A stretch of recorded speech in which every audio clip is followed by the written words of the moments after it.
बर्तमान टाइम है 4टा तो 4टारे देखु केते जोरे वर्षा आसला मुझे ठिया होती तो मो मुंड टे बिंधुला से जाकि चा बनैली अदा पकईकी तो ये चा हो सारी मुझे चा नहीं पीली झील जेहेतु शोई पड़ा तो मतलब घर बहुत सारा कम थिला से सब कम सारे पड़ो तो मुझे घर झाड़ू करदेली आग तापर जाकि बाहर किसी कपड़ा सुखी से कपड़ा सबको तोलिक आनी भांगी तो कपड़ा भांगी सारापर आउ कि कम सारी देती ता भर झील उठी जाइला ताकू टिके गेल्हा करुली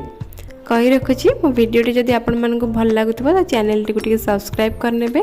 लाइक शेयर कमेंट करिया को भूलिबेनी। झील ये उठी सारीला मुझे गेल्हा कली ताकू गेल्हा कला भितर तापर संध्या टाइम भी होता ठाकुर को टिके संध्या देली तापर जाकि झील को खुआई देली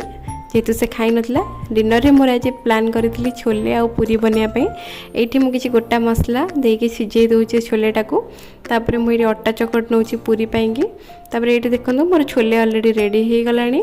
तापर डिनर टाइम हो जाता हस्बैंड आसाते झील भी खाई सारी तो तापर आम छोले पूरी डिनर करके शोवा को जाइलु। रोची जय जगन्नाथ।